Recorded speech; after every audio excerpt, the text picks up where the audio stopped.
오늘 우리가 함께 통독하게 되실 레위기 26장과 27장의 내용은 이러합니다. 사랑과 공의의 하나님께서 이스라엘 백성들의 행동 여하를 따라 달라질 수 있는 두 가지 미래에 대해 말씀하십니다.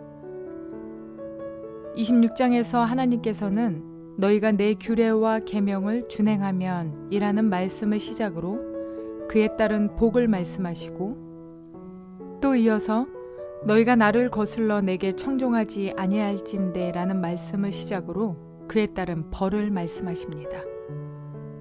안타깝게도 불순종에 대한 경고의 내용은 단순한 경고로 끝나지 않고 이후 이스라엘 역사 속에서 현실이 되는 것을 보게 됩니다.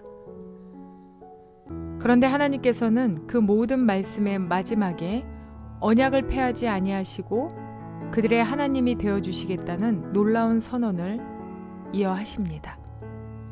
계속되는 레위기 27장의 내용은 하나님께서는 나이별로 구분해서 서원의 값을 정하게 하시는데, 여기에는 인생에서 중요한 두 가지 요소, 즉 시간과 재물을 하나로 묶어서 하나님께 바치라는 의미가 담겨 있습니다. 끝으로 하나님께서는 공식적으로 11조의 원칙을 정하십니다. 제사장이 흔들리지 않고 든든히 서 있는 것이 하나님의 거룩한 시민 공동체가 바르게 세워지는 첩경이기 때문입니다. 이러한 내용들을 기억하셔서 통독에 도움이 되시기를 바랍니다. 레위기 26장. 너희는 우상을 만들거나 조각한 신상을 세우거나 돌기둥을 세워서는 안 된다.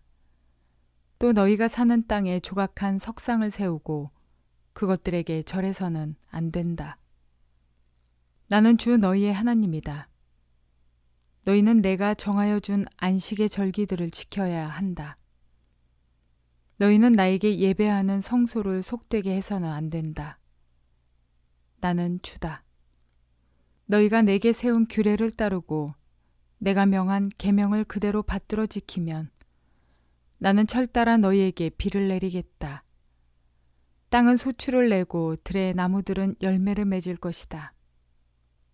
너희는 거두어들인 곡식이 너무 많아서 포도를 딸 무렵에 가서야 타작을 겨우 끝낼 것이며, 포도도 너무 많이 달려서 씨앗을 뿌릴 때가 되어야 포도 따는 일을 겨우 끝낼 것이다. 너희는 배불리 먹고 너희 땅에서 안전하게 살 것이다. 내가 땅을 평화롭게 하겠다. 너희는 두 다리를 쭉 뻗고 잘 것이며 아무도 너희를 위협하지 못할 것이다. 나는 그 땅에서 사나운 짐승들을 없애고 칼이 너희의 땅에서 설치지 못하게 하겠다.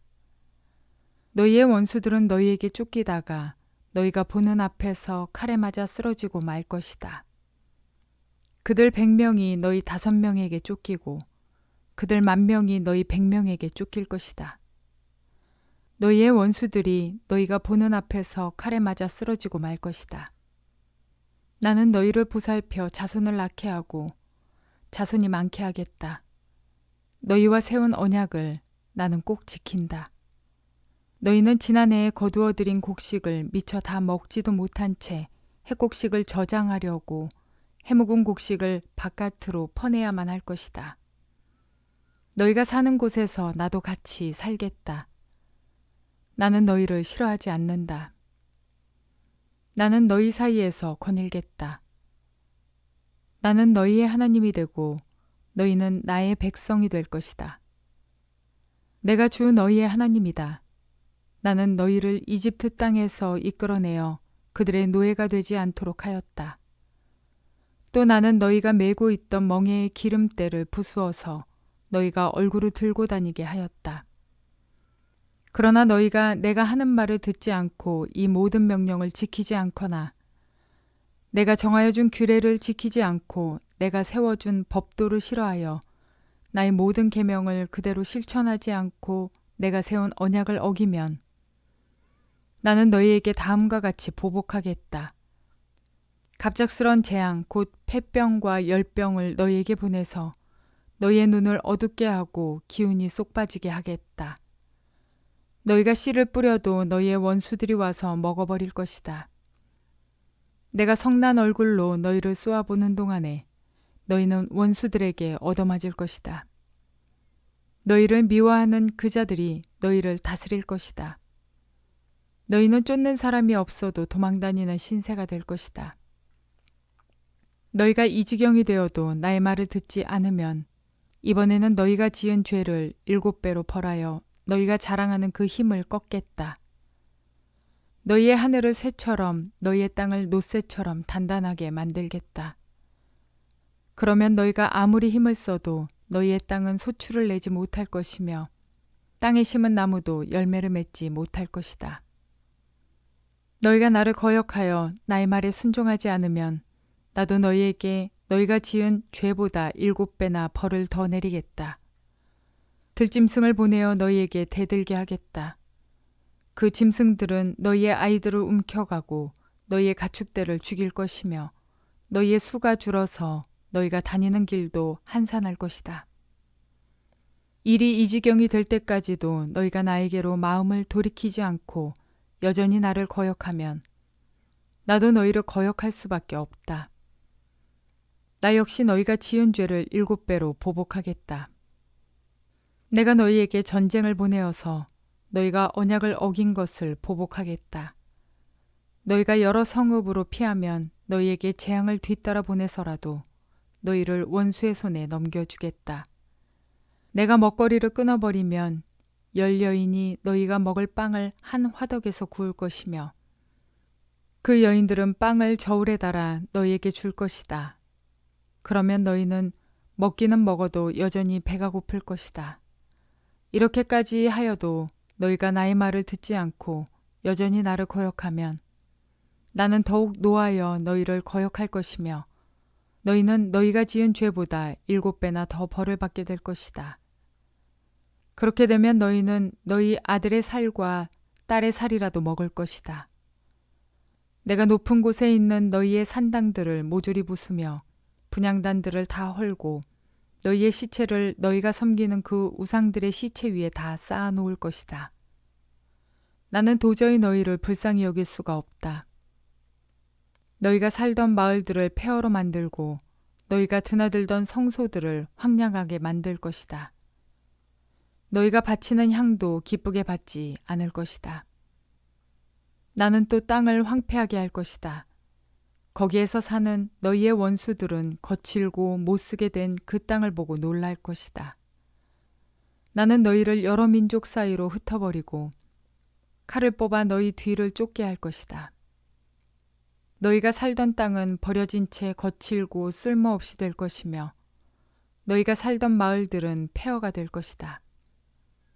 그때야 비로소 땅은 안식을 누릴 것이다. 땅이 그렇게 폐허로 버려져 있는 동안 곧 너희가 원수들의 나라로 잡혀가 있는 동안에 비로소 땅은 쉴 것이며 제 몫의 안식을 누릴 것이다. 너희가 그 땅에 사는 동안에는 안식년이 되어도 땅이 쉬지 못하였지만 폐허로 버려져 있는 동안에는 땅이 쉴 것이다. 너희 가운데 살아남은 사람들이 원수의 땅에 끌려가 사는 동안에 내가 그들의 마음에 공포심을 일으켜 바람에 나뭇잎 떨어지는 소리만 나도 칼을 피해 도망가듯 기겁하고 달아나게 하겠다. 그들은 아무도 뒤쫓지 않아도 달아나다 넘어질 것이다. 아무도 뒤쫓지 않아도 칼날을 피하여 도망가듯 서로 엎치락 뒤치락 비틀거릴 것이다. 너희는 절대로 너희의 원수들과는 맞설 수 없다. 마침내 너희는 망하여 다른 민족 사이에 흩어질 것이며 원수들의 땅이 너희를 삼킬 것이다. 너희 가운데 살아남아 원수의 땅으로 끌려간 사람들은 그 지은 죄 때문에 힘이 약해질 것이다. 조상들이 지은 죄 때문에 그들은 힘이 약해질 것이다. 그러나 그들이 자기들이 지은 죄와 조상들이 지은 죄, 곧 그들이 나를 배신하고 나에게 반항한 허물을 고백하면 또 그들이 나를 거슬렸으므로 내가 그들을 거스르지 않을 수 없었다는 것과 그래서 내가 그들을 원수가 사는 땅으로 보냈다는 것을 깨닫고 할례받지 못한 그들의 마음이 겸손해져서 자기들이 지은 죄로 벌을 기꺼이 받으면 나는 야곱과 맺은 언약과 이삭과 맺은 언약과 아브라함과 맺은 언약을 기억하고 또 그 땅도 기억하겠다. 그들에게 버림받은 그 땅은 오히려 그들이 없는 동안 폐허로 있으면서 안식을 누릴 것이다. 그 기간에 그들은 내가 명한 법도를 거역한 죄값과 내가 세운 규례를 지키지 않은 죄값을 치를 것이다. 비록 그들이 죄값을 치르고 있더라도 그들이 원수의 땅에 잡혀가 있는 동안에 나는 절대로 그들을 버리지 않겠다. 미워하지도 않고 멸망시키지도 않겠다. 그래서 그들과 세운 나의 언약을 깨뜨리지 않겠다. 내가 주 그들의 하나님이기 때문이다. 그들을 돌보려고 나는 내가 이집트 땅에서 이끌어낸 그 첫 세대와 맺은 언약을 기억할 것이다. 나는 그들의 하나님이 되려고 문민족이 보는 앞에서 그들을 이끌어내었다. 나는 주다. 이상은 주님께서 시내 산에서 모세를 시켜 주님과 이스라엘 자손 사이에 세우신 여러 가지 규례와 법도와 율법이다.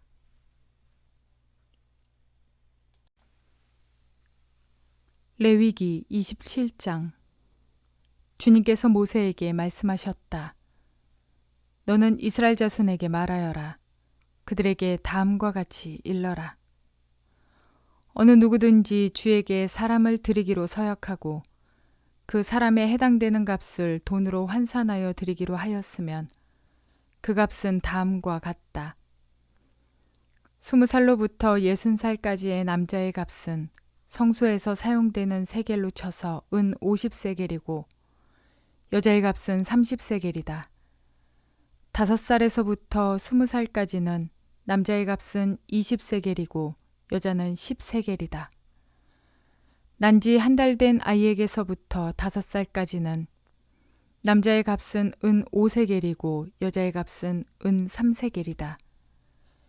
60살이 넘은 사람들은 남자의 값은 15세겔이고 여자의 값은 10세겔이다. 서약한 사람이 너무 가난해서 정한 값을 내지 못할 경우에는 바치기로 한 그 사람을 제사장에게로 데리고 가고 제사장은 서약한 사람이 감당할 수 있는 능력을 따라서 그에게 값을 정하여 준다. 그가 서약한 것이 주에게 제물로 바치는 짐승이면 주에게 바친 짐승은 모두 거룩하게 된다. 그는 그것을 다른 것과 바꾸지 못한다. 좋은 것을 나쁜 것으로 바꾸지도 못하고 나쁜 것을 좋은 것으로 바꾸지도 못한다. 이미 바친 짐승을 다른 짐승과 바꾸면 본래의 것과 바꾼 것이 둘 다 거룩하게 바친 것이 된다. 바칠 짐승이 부정한 짐승, 곧 주에게 제물로 바칠 수 없는 짐승일 경우에는 그 짐승을 제사장에게로 끌고 가고 제사장은 좋은지 나쁜지 그 질을 판정하여야 한다. 제사장은 값을 얼마 매기든지 그가 매긴 것이 그대로 그 값이 된다. 소유자가 그 짐승을 무르고 싶으면 그는 그 짐승값의 5분의 1을 더 보태서 내야 한다. 어떤 사람이 자기 집을 거룩하게 구별하여 주에게 바칠 때에는 제사장이 그 집을 보고 많든 적든 그 값을 제사장이 매긴다. 제사장이 값을 얼마 매기든지 그가 매긴 것이 그대로 그 값이 된다. 자기 집을 바쳤다가 그 사람이 집을 도로 무르고자 하면 그는 본래의 그 집값의 5분의 1을 더 얹어서 물어야 한다. 그렇게 하면 그 집은 다시 자기의 것이 된다. 어떤 사람이 유산으로 물려받은 밭에서 얼마를 거룩하게 구별하여 주에게 바치려고 하면 그 밭의 값은 그 밭에 뿌릴 씨앗의 분량에 따라 매기게 된다. 예를 들면 그 밭이 한 호멜의 보리씨를 뿌릴 만한 밭이면 그 값은 은 50세겔이다. 그가 희년 때부터 그의 밭을 거룩하게 구별하여 바치고자 하면 그 값은 위에서 말한 그대로이다. 그러나 그가 어느 때든지 희년이 지난 다음에 자기의 밭을 바쳐 거룩하게 하고자 하면 제사장은 다음 희년 때까지 남은 횟수를 계산하고 거기에 따라 처음 정한 값보다는 적게 매기게 된다. 밭을 바친 사람이 그것을 다시 무르고자 할 때에는 매긴 값의 5분의 1을 더 얹어 물어야 하고 그렇게 하면 그 밭은 다시 그의 것이 된다. 그러나 바친 밭을 그가 다시 사들이지 않아서 그것을 다른 이에게 팔면 그 밭은 다시는 그 주인이 되살 수 없다. 희년이 되어 그 밭이 해약되더라도 그것은 주에게 바친 밭처럼 여전히 거룩한 것으로서 제사장의 소유가 된다. 어떤 사람이 상속받은 유산의 일부가 아니라 자기가 산 밭을 거룩하게 구별하여 주에게 바치려면 제사장이 희년까지 횟수를 계산하여 그 값을 매겨야 한다. 밭을 바칠 사람은 바로 그날 매겨 있는 그 값을 주에게 거룩한 것으로 바쳐야 한다. 희년이 되면 그 밭은 그것을 판 사람, 곧 유산으로 받은 그 땅의 본래 소유자에게 돌아간다. 이제까지 말한 모든 것은 20게라를 1세겔로 계산하는 성소에서 쓰는 세겔로 매겨야 한다. 짐승의 맛배는 새삼스레 거룩한 것으로 바칠 것이 없다. 맛배는 이미 나 주의 것이기 때문이다. 소든지 양이든지 그것들은 다 나 주의 것이다. 그러나 그가 바치려는 것이 부정한 짐승이면 그는 매겨 있는 값에다 5분의 1을 더 얹어 그것을 물을 수 있다. 그가 그것을 물으지 않으면 그것은 제사장이 매긴 값으로 팔아야 한다. 사람이 자기에게 있는 것 가운데서 어떤 것을 주에게 바쳐 그것이 가장 거룩한 것이 되었을 때에는 사람이든 짐승이든 또는 유산으로 물려받은 가문에 속한 밭이든 그것들을 팔거나 무르거나 할 수 없다. 그것들은 이미 주에게 가장 거룩한 것으로 모두 바친 것이기 때문이다. 주에게 바친 사람도 다시 물을 수 없다. 그는 반드시 죽여야 한다. 땅의 10분의 1, 곧 땅에서 난 것의 10분의 1은 밭에서 난 곡식이든지 나무에 달린 열매이든지 모두 주에게 속한 것으로서 주에게 바쳐야 할 거룩한 것이다. 누가 그 10분의 1을 꼭 무르고자 하면 그 물을 것의 값에다 5분의 1을 더 얹어야만 한다. 소떼와 양떼에서도 각각 10분의 1을 나 주에게 거룩하게 바쳐야 한다. 목자의 지팡이 밑으로 짐승을 지나가게 하여 10번째 것마다 바쳐야 한다. 나쁜 것들 가운데서 좋은 것을 골라내거나 바꿔치기를 하거나 해서는 안 된다. 그가 꼭 바꾸어야만 하겠다는 생각으로 어떤 것을 바꾸었다면 처음 그 짐승과 바꾼 짐승이 둘 다 거룩하게 되어 도저히 물을 수 없게 된다.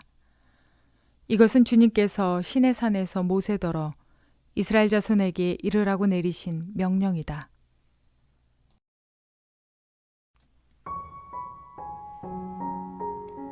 여러 목사님들과 이야기를 나누다 보면 시대가 변함에 따라 교회도 달라져야 한다는 이야기들을 많이 합니다. 틀린 말은 아니지만 또 전적으로 맞는 말도 아닌 것 같습니다. 우리가 세상 안에서 살아가지만 세상과는 분리되어 살아가는 공동체이기 때문입니다. 따라서 시대의 변화에 맞춰갈 것과 타협해서는 안 되는 것들을 구별해야 합니다. 타협할 수 없는 두 가지, 첫째는 제사장의 거룩함입니다. 시대가 바뀌어 예전 같은 교회는 앞으로 존재하지 않을 것이라고 생각하는 사역자들이 많습니다. 그래서 물질의 공급을 받기 힘들 것을 대비하여서 또는 두려워하여서 삶의 터전을 세우고, 그러니까 일을 하면서 물질의 궁핍함이 없이 목회를 하면 된다. 또는 더 나아가 목회가 꼭 교회 안에서 형식을 갖춘 것만 목회냐, 직장에서 1:1 양육을 통해 목양을 하면 그게 목회다. 이렇게 말씀하시는 분들이 많이 있습니다. 오늘날 이것이 목회자들의 가치관으로 변화되고 있는 모습입니다. 그리고 두 번째, 11조의 의미입니다. 목회자들의 가치관은 목회의 변화뿐만 아니라 헌금에 대한 생각의 변화도 가져왔습니다. 그러다 보니 11조를 강요하는 것은 결국 물질을 공급받기 위한 수단이라고 폄하하기까지 합니다. 물론 교회가 하나님의 물질을 하나님의 방법대로 사용하지 않아왔던 결과요, 대가이기도 합니다. 그러나 성경은 분명히 야고보서 기자를 통해 죄된 인간이 두 주인을 섬길 수 없음을 말하고 있습니다. 물론 사도 바울과 같이 자급자족할 수 있는 믿음의 사람이 있을 수도 있습니다. 그러나 바울이 자급자족했던 이유는 첫째, 그 목적이 선교에 있었습니다. 오직 주의 일을 위한 목적이 분명했다는 사실입니다. 그리고 둘째, 어렵게 돕고 있는 교회들에게 부담을 덜 주기 위한 목적이었습니다. 제사장들이 목회자가 오늘날 먹고 사는 문제 때문에 직장을 구해서 투잡으로 목회를 해보겠다는 목적과는 아주 다릅니다. 또한 목회는 교회 공동체를 이루어가는 주의 사역자들입니다. 직장에서 전도하는 것도 목양이지만 교회에 대한 바른 인식의 부재입니다. 교회는 그리스도를 머리로 하는 각 지체들의 모임이기 때문입니다. 함께 협력하여 서로를 섬기며 중보하며 함께 선교하며 은사를 함께 나누며 말씀을 함께 나누며 이렇게 함께 하나님의 나라를 이루어가는 공동체를 교회라고 부릅니다. 군인은 혼자 승리할 수가 없습니다. 군대를 통해 훈련되어지고 군대의 군인이라는 공동체들과 함께 싸울 때 승리의 길이 열리는 것입니다. 이렇게 나 하나도 하나님의 거룩한 성전이기에 교회이지만 교회 공동체를 통하여서 하나님은 역사하십니다. 11조도 마찬가지입니다. 성경의 이 구절 저 구절을 껴맞춰가면서 강요니 아니니를 따질 것이 아니라 11조의 목적이 분명 하나님의 것이라는 것을 인정하고 인식하는 자가 하나님 앞에서 감사의 반응으로 드리는 것, 이것이 11조라는 사실을 아는 것이 가장 중요한 일입니다. 예물을 드리는 자의 마음이 그의 정성이 하나님께 드려지는 것이지 율법적으로 드렸는지 안 드렸는지가 판단의 목적이 되어서는 안 되는 것입니다. 마음도 없는 예물을 하나님께서는 기뻐하지 않으십니다. 돈이 없어서 궁핍한 우리 하나님이 아니십니다. 인간의 창조 아래 사단은 하나님과 우리의 사이를 갈라내기 위한 목적, 하나님의 영광을 가로채기 위한 목적으로 존재하는 것들입니다. 그들은 그때나 지금이나 하나님의 공동체를 무너뜨리고 교회를 무너뜨리기 위해 애써왔고 애쓰고 있습니다. 그러니 여러분, 제사장만 썩으면 공동체는 자연히 와해되거나 무너질 것입니다. 말씀을 잘못 이해하고 잘못 가르치면 사단이 성도 한 사람 한 사람을 따로따로 무너뜨리는 수고를 덜해도 되기 때문입니다. 오늘 말씀의 목적은 시간과 재물을 들이되 순종하는 마음, 즉 자원하는 마음, 더 나아가서 기뻐하며 감사하는 마음으로 우리를 하나님께 드리는 데 있습니다. 세상이 아무리 변해가도 교회가 함께 변화간다 해도 변하면 안 되는 한 가지, 변하지 않는 한 가지, 변할 수 없는 한 가지, 그것은 바로 진리입니다. 교회를 세워가되 진리 안에서 거하며 진리 위에 서 있는 온전한 공동체를 위해 쓰임받는 저와 여러분 모두가 되시기를 주님의 이름으로 축원을 드립니다.